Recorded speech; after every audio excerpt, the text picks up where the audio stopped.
The body was buried before sunset, but by midnight, his name was already being called from the darkness. Not in grief, not in memory, but in response.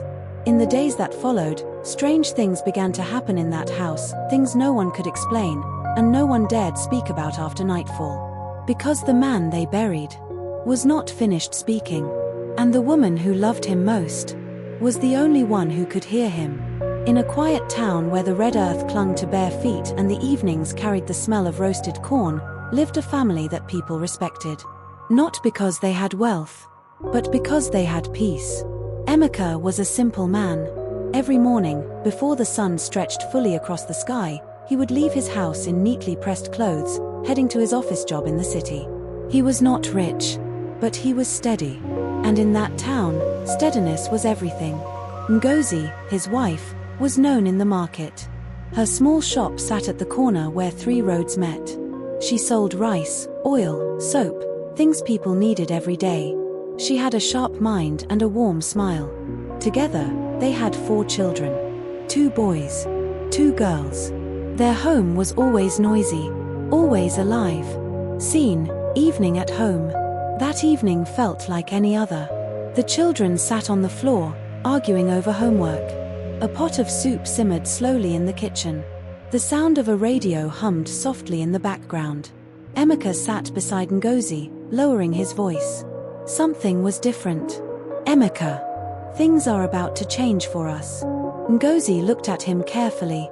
Ngozi, change how? Emeka, this business I told you about, it's working. We've secured a contract. Ngozi paused. She had heard about these men before. His friends. The ones he trusted. The ones he called brothers. Ngozi, are you sure about them? Emeka smiled. The kind of smile that comes from trust that has never been broken. Emeka, these are my people. Ngozi didn't reply, but something in her chest tightened. Scene, the last call. 2 days later. The call came. It was late. The sky had already swallowed the sun. Ngozi held the phone tightly as she listened. Emeka, I'll be home soon. Just finishing something small. His voice sounded distant. Not tired. Not stressed. Just off.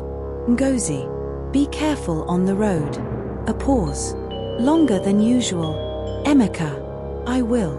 The line went dead. That was the last time she heard his voice. Scene, night falls. Hours passed. The food grew cold.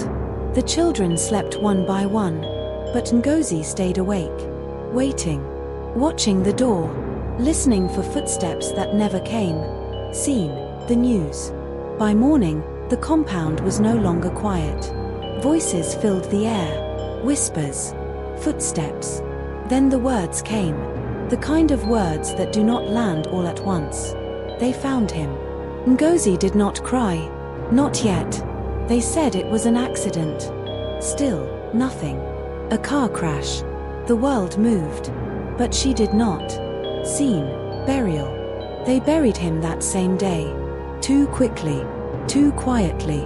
Men she had seen in her home stood at the front, weeping loudly. His friends. They carried his coffin. They spoke of how good he was. How hardworking. How unlucky. Ngozi watched them. One by one. Something in her spirit refused to bow. Scene, night after burial. That night. Sleep did not come. The house felt different. Too quiet. Too empty. Ngozi sat alone, her back against the wall, her husband's phone in her hand. She stared at his name. Her thumb hovered. Then slowly, she typed. Text, Ngozi. Where are you? She knew there would be no reply. Still, she pressed send. The message delivered. No response. Minutes passed. Then hours. Nothing. Scene, days pass. Days turned into a routine of silence. Mourners came and went. Food was cooked. Condolences were spoken. Life pretended to move on. But every night, Ngozi returned to that phone. Typing. Sending. Waiting. Talking to a man everyone else had accepted was gone. Scene, whispers begin. Then the whispers started. Neighbors talked. She hasn't accepted it. Grief is doing something to her. She should let him rest.